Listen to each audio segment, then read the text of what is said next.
Hello students, O2S academy में आपका बहुत बहुत स्वागत है। जैसा कि आप जानते हैं, हमने HAS प्रीलिम्स को टारगेट करने के लिए DRAW सीरीज़ को ऑलरेडी शुरू किया हुआ है, जिसके अंदर हमने बहुत सारे सब्जेक्ट्स को MCQs के द्वारा ऑलरेडी कवर कर लिया है और करंट अफेयर्स को भी कवर कर लिया है। तो यहाँ पे जून तक के करंट अफेयर्स ऑलरेडी कवर हो चुके थे। जुलाई और अगस्त 2022 के जो करंट अफेयर हैं उसको कवर करना हमने शुरू किया था, जिसके अंदर 3-4 लेक्चर्स जो हैं वो ऑलरेडी हो चुके हैं। आज हम जो कवर करने वाले हैं that is a science and technology की जो बची हुई न्यूज़ है उसको कवर करेंगे। तो शुरू करने से पहले अगर आपको इस वीडियो की PDF चाहिए तो आप हमारी O2S एकेडमी की जो ऐप है उसको डाउनलोड कर सकते हैं। वहाँ पर आपको HPS प्रीलिम्स टेस्ट सीरीज़ 2022 के नाम से एक कोर्स मिल जाएगा, जिसके कि कंटेंट सेक्शन के अंदर आपको फ्री रिसोर्सेज में करंट अफेयर्स की PDFs मिल जाएगी। इसके अलावा जो भी बच्चे आने वाले HAS एग्ज़ाम के लिए प्रेपरेशन करना चाहते हैं तो उनके लिए हमने कोर्सेज़ को भी लॉन्च किया है, आप जाकर एक्सप्लोर कर सकते हैं। तो सबसे पहले हम बात करते हैं कि रिसेंटली जो Jawaharlal Nehru centre for advance scientific research है, जो कि बेंगलुरु के अंदर लोकेटेड है, यहाँ पे कुछ रिसर्चर्स ने एक नए मटेरियल को फाइंड आउट किया है, जो कि है आपका सिंगल क्रिस्टलाइन स्कैंडियम नाइट्राइड। तो ये जो आपका मटेरियल है ये बेसिकली आपकी इंफ्रारेड लाइट को इलेक्ट्रॉन्स के अंदर कन्वर्ट करता है। और जैसा कि आप जानते हैं कि इस टाइम पे इन्वायरमेंटल जो चेंज है, या फिर हम कह सकते हैं जो क्लाइमेट चेंज है, वो इतना ज़्यादा हो चुका है कि यहाँ पर रिन्यूएबल तरीके ढूंढे जा रहे हैं एनर्जी को बनाने के लिए। तो यहाँ पे ये जो इन्होंने फाइंड आउट किया है ये एक तरह से रिन्यूएबल सोर्स ऑफ एनर्जी की फॉर्म में यूज़ हो सकता है, क्योंकि यहाँ पे जो इंफ्रारेड लाइट होगी वो बेसिकली इस स्कैनेडियम जो नाइट्राइड है इसके ऊपर पड़ेगी और यहाँ पे इलेक्ट्रॉन्स की जनरेशन होगी। फ्लो ऑफ इलेक्ट्रॉन्स की वजह से इलेक्ट्रिसिटी कंडक्ट होती है। इसके अलावा आपको ये भी पता होना चाहिए कि जो इंफ्रारेड लाइट होती है वो क्या होती है बेसिकली। तो अगर मैं इलेक्ट्रोमैग्नेटिक स्पेक्ट्रम के बारे में यहाँ पर बात करूँ तो उसके अंदर आपको अलग अलग रेज और जो वेव्स हैं वो देखने को मिलेगी। जैसे कि जो विजिबल लाइट है जिसकी की जो वेवलेंथ होती है 380 नैनोमीटर से लेके 700 नैनोमीटर तक की होती है। इसके अलावा इससे ज़्यादा अगर मैं वेवलेंथ की बात करूँ तो वो इंफ्रारेड रेज की हो जाती है, उसके बाद आपकी माइक्रोवेव होती है और उसके बाद आपकी रेडियो वेव होती है। तो आपको पता होना चाहिए कि माइक्रोवेव और जो विजिबल लाइट है उसके बीच का जो स्पेक्ट्रम है वो इंफ्रारेड रेज का होता है, जिसकी वेवलेंथ विजिबल लाइट से ज़्यादा होती है और जो फ्रीक्वेंसी होती है वो उससे कम होती है। नेक्स्ट न्यूज़ के बारे में यहाँ पर बात करते हैं कि रिसेंटली हमारी जो ministry of science and technology है उन्होंने एक तिहान प्रोजेक्ट को यहाँ पर लॉन्च किया है। सबसे पहली बात तिहान के बारे में बात कर लेते हैं कि इसकी फुल फॉर्म क्या है। Technology innovation hub on autonomous navigation.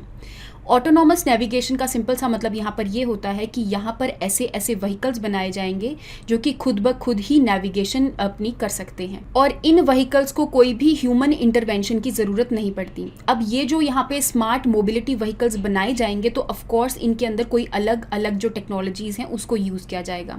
जैसे कि यहाँ पे आपकी अलग अलग टेक्नोलॉजी, जैसे लाइफाई को यूज़ किया जाता है। लाइफाई है आपकी light fidelity, that means light को प्रोड्यूस करके और उसको डिटेक्ट करके ये डिटेक्ट किया जाता है कि आगे कोई हर्डल है या फिर कोई चीज़ है या फिर ट्रैफिक को यहाँ पर डिटेक्ट किया जाता है। तो एक तरह से स्मार्ट मोबिलिटी व्हीकल्स या फिर स्मार्ट मोबिलिटी टेक्नोलॉजी को बनाने के लिए तिहान को लॉन्च किया गया है। नेक्स्ट हम बात करते हैं लार्ज हैड्रन कोलाइडर के बारे में। तो जैसा कि आप जानते हैं कि लार्ज हैड्रन कोलाइडर जो है वो जनेवा स्विट्जरलैंड के अंदर लोकेटेड है। बेसिकली ये फ्रांस और जो स्विट्जरलैंड है उसकी बाउंड्री के अंदर जो अंडरग्राउंड 100 मीटर्स अंडरग्राउंड एक यहाँ पर टनल्स बनाई गई हैं जो कि एक पार्टिकल एक्सेलरेटर की तरह काम करती हैं। तो यहाँ पर ये जो टनल्स हैं ये आपको देखने को मिलेगा फ्रांस और जो स्विट्जरलैंड है उसकी बाउंड्री पर बनाई गई है।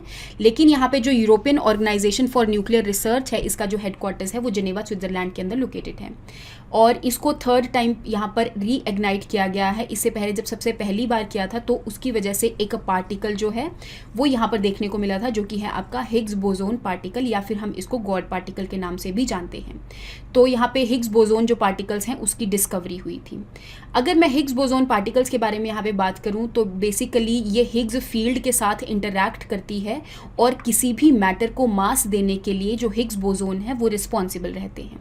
तो जैसे हम एटम के अंदर अलग अलग पार्टिकल्स के बारे में बात करते हैं, फोटोन्स के बारे में, इलेक्ट्रॉन्स के बारे में, न्यूट्रॉन्स के बारे में, इन द सेम वे आपके जो फोटोन्स होते हैं वो क्वार्क्स से बने होते हैं और क्वार्क्स जो है एक दूसरे के साथ जब इंटरैक्ट करते हैं तो यहाँ पे जो हिग्स पार्टिकल्स हैं वो बनने को मिलते हैं। नेक्स्ट हम बात करते हैं कि मैथमेटिक्स की फील्ड में एक सबसे हाईएस्ट अवार्ड है जिसका नाम है फील्ड्स मेडल। और रिसेंटली ये जो फील्ड्स मेडल है ये कई मैथमेटिशियंस को दिया गया है, जिसमें से एक जो मैथमेटिशियंस हैं वो यूक्रेन के मैथमेटिशियन हैं, और बाकी यहाँ पे आपको देखने को मिलेगा एक फ्रांस के हैं, एक कोरियन अमेरिकन हैं, और एक यूनिवर्सिटी ऑफ ऑक्सफर्ड के अंदर जो मैथमेटिशियन हैं उन सबको ये जो अवार्ड है वो दिया गया है। अगर मैं बात करूँ नोबेल प्राइज़ के बारे में, जो कि ज़्यादातर हर एक फील्ड में देखने को मिलता है, लेकिन मैथमेटिक्स के अंदर नोबेल प्राइज़ जो है वो नहीं दिया जाता। इसीलिए मैथमेटिक्स के लिए जो सबसे आप कह सकते हैं प्रेस्टिजियस अवार्ड होता है वो फील्ड्स मैथमेटिक्स होता है, जो कि एक पर्टिकुलर ऑर्गेनाइजेशन द्वारा दिया जाता है, जिसका नाम है इंटरनेशनल मैथमेटिकल यूनियन, जो कि बर्लिन जर्मनी के अंदर लोकेटेड है। और 1936 से ये जो अवार्ड हैं वो देते आ रहे हैं, जो कि हर 4 साल बाद अलग अलग यहाँ पर मैथमेटिशियंस को जो भी उन्होंने इन्वेंशन वगैरह की है, जो भी डिस्कवरीज वगैरह की हैं। इवन यहाँ पे इस अवार्ड के अंदर एक पर्टिकुलर एलिजिबिलिटी भी होती है, दैट मीन्स यहाँ पे जो यंग मैथमेटिशियंस है जो कि 40 साल तक की एज से कम होते हैं, उनको ही ये अवार्ड दिया जाता है। नेक्स्ट हम बात करते हैं यहाँ पर मेटावर्स स्टैंडर्ड फोरम्स के बारे में। तो रिसेंटली बहुत सारी कंपनीज जो हैं वो एक दूसरे के साथ मिलकर मेटावर्स के जो स्टैंडर्ड फोरम है उसको डेवलप कर रही हैं। बेसिकली जो आपको पता होगा कि जो मेटावर्स होता है वो ऑगमेंटेड रियलिटी और वर्चुअल रियलिटी का एक तरह से मिक्सचर है, जिसके अंदर एक अलग ही वर्चुअल वर्ल्ड को क्रिएट किया जाता है, जिसके अंदर हम लोगों के साथ एक दूसरे के साथ एक तरह से इंटरैक्ट करते हैं। तो इसको हम मेटावर्स कहते हैं। इसके आगे भी डेवलपमेंट करने के लिए तो बहुत सारी जो कंपनीज हैं एक दूसरे के साथ मिलकर स्टैंडर्ड फोरम्स को यहाँ पर डेवलप कर रही हैं। इसके बारे में आपको पता होना चाहिए। नेक्स्ट हम बात करते हैं कि एस्ट्रोम ने डिपार्टमेंट ऑफ टेलीकम्युनिकेशन के साथ मिलकर एक कॉन्ट्रैक्ट को यहाँ पर साइन किया है, जिसके अंदर इंडिया के 15 विलेजेस में जो नेट कनेक्टिविटी से रिलेटेड इंफ्रास्ट्रक्चर वगैरह है उसको प्रोवाइड किया जाएगा। इस प्रोजेक्ट का नाम है गीगा मैश नेटवर्क सोल्यूशन। तो बेसिकली जो एस्ट्रोम कंपनी है वो कनेक्टिविटी से रिलेटेड अलग अलग प्रोजेक्ट्स को यहाँ पर लेकर आती है, और ताकि हमारे इंडिया के अंदर कनेक्टिविटी जो है वो एक तरह से उसके जो भी कनेक्टिविटी से रिलेटेड जो इश्यूज़ हैं उनको सॉल्व किया जा सके। तो उसके रिगार्डिंग इस कंपनी को IISC that is Indian institute of sciences ने ही बनाया था।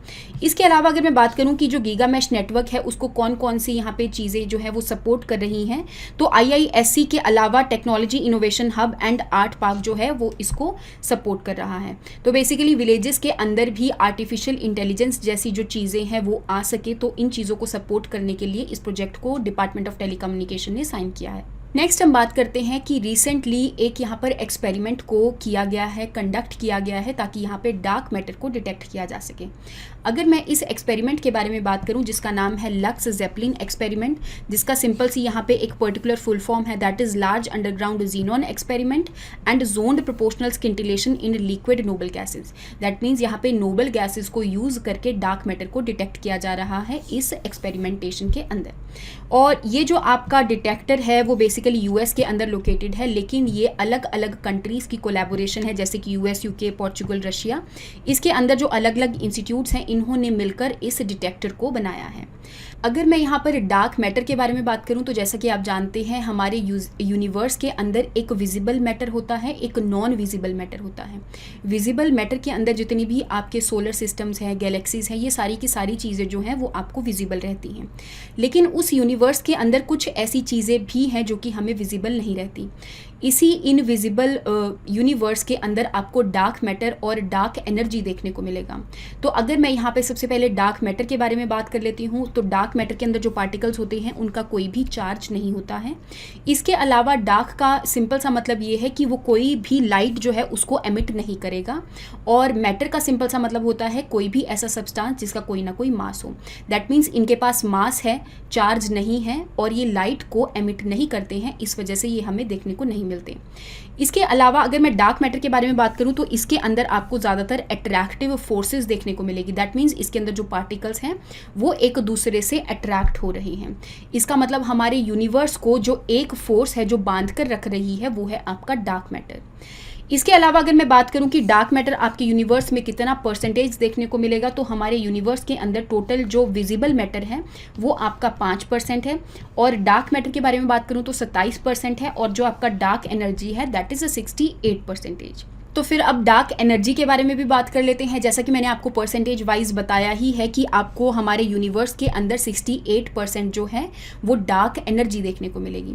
जैसा कि मैंने आपको बताया कि जो डार्क मैटर है वो अट्रैक्टिव फोर्स है। इन द सेम वे अगर मैं डार्क एनर्जी के बारे में बात करूं तो ये एक रिपल्सिव फोर्स है। दैट मीन्स हमारे जो यूनिवर्स के अंदर जो अलग अलग गैलेक्सीज हैं वो एक दूसरे से दूर जा रही है, या फिर हमारा जो यूनिवर्स है वो एक्सपैंड कर रहा है। That is just because of this energy, जिसको हम डार्क एनर्जी के नाम से जानते हैं। नेक्स्ट हम बात करते हैं कि रिसेंटली जो डीप माइंड कंपनी है, जो कि गूगल की एक सब्सिडरी कंपनी आप कंसीडर कर सकते हैं, तो उन्होंने एक प्रिडिक्शन टूल को, प्रोटीन प्रिडिक्शन टूल को यूज़ कर कर यहाँ पे बहुत सारे ऐसे मिलियंस ऑफ प्रोटीन्स के यहाँ पे 3 डायमेंशनल स्ट्रक्चर्स को प्रिडिक्ट किया है।